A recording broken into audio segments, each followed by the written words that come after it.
bem como entrevistas relacionadas com o 25 de Abril, efetuadas à população da Vila do Planeta. E ainda a canção Grande Noiva da Manhã.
governamentais permitiam que as pessoas dissessem.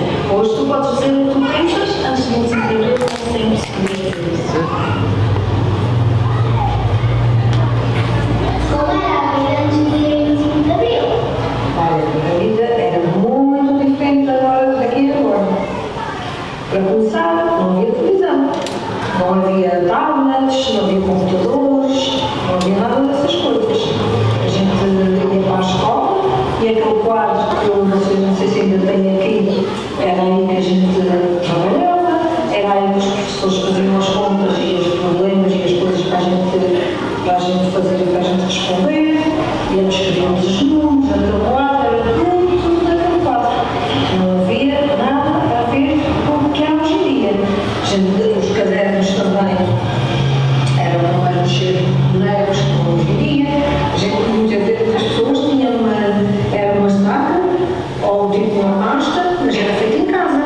Os pais faziam, havia sempre uma pessoa da família que sabia fazer costura e fazia aquilo para a gente fazer. Como era a vida antes de 25 de Abril? Antes do 25 de Abril, eu era um estudante e nós não tínhamos a liberdade que temos hoje. Por exemplo, quando entrava na sala de aulas, tinha de entrar sempre em ordem, tínhamos de sentar bem sentado, olhar sempre para o professor e estar atento ao professor. Não podíamos falar em determinados assuntos, como se fala hoje em dia, não podíamos conviver em grupos como se convive hoje em dia, até parece mentira, mas é verdade. Eu estava numa instituição que tinha mais de 600 alunos, que vivíamos lá, portanto dormíamos e estudávamos, e íamos às aulas nessa instituição, e as coisas eram sempre muito rigorosas e éramos muito vigiados. Claro que eu antes do 25 de Abril não pensava nestas coisas, víamos aquilo como se fosse uma coisa natural, mas não era. Em minha casa, nós somos uma casa de muitas pessoas, mas havia uma certa liberdade. Meu pai era muito divertido, minha mãe também.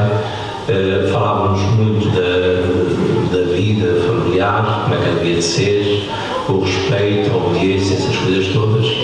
E era uma casa onde se brincava muito. Nós éramos 11 irmãos, brincávamos às escondidas, brincar à macaca, brincar a saltar à corda e até jogávamos futebol. Meu pai estava a jogar futebol connosco. E era engraçado porque em casa tinha uma determinada liberdade que não tinha na sociedade nem na escola.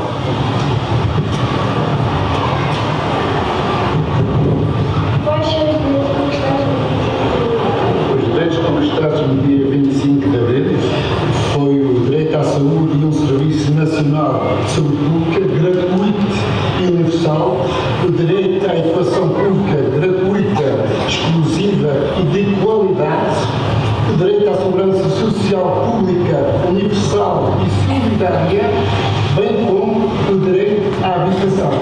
São os direitos conquistados no 25 de Abril. Uma das alterações muito importantes após o 25 de Abril refere-se ao género feminino. O género feminino na altura era visto como submisso ao homem. Podemos falar do trabalho, em que as mulheres ganhavam menos de 40% dos homens. A lei do contrato individual de trabalho permitia que o marido pudesse proibir a mulher de trabalhar fora de casa. Se a mulher exercesse atividades lucrativas sem o consentimento do marido, este podia rescindir o contrato. A mulher não podia exercer o comércio sem autorização do marido. As mulheres não tinham acesso a algumas carreiras profissionais e certas profissões, como por exemplo a enfermeira, implicavam a limitação de direitos, no direito de casar. A nível de família, o único modelo de família aceito era o casamento. A idade mínima do casamento era 16 anos para os homens e 14 para as mulheres.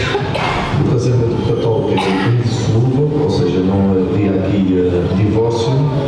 Existia a figura de chefe de família, ocupado pelo homem que tinha o poder marital e paternal. Não eram reconhecidos os filhos fora do casamento, eram considerados ilegítimos, sendo que não possuíam os mesmos direitos que os filhos criados dentro do casamento. Como é que chamou a polícia no 25 de Abril?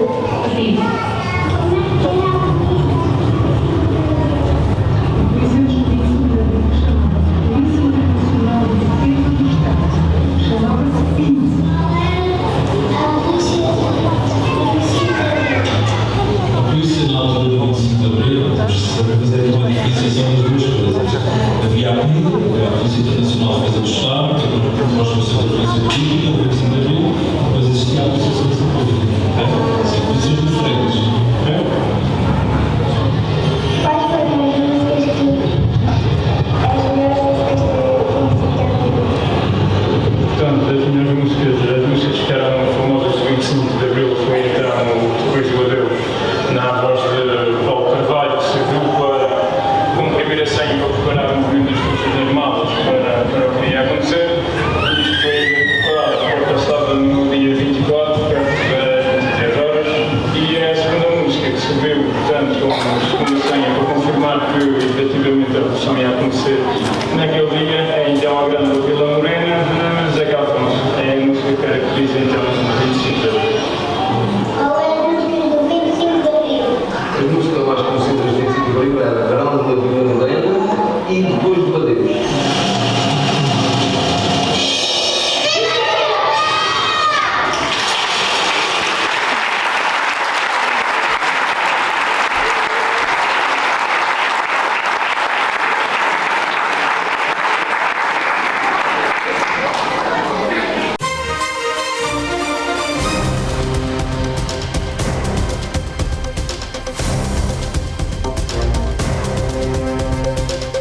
Tudo sobre a sua terra ao minuto. Rádio Ilhéu.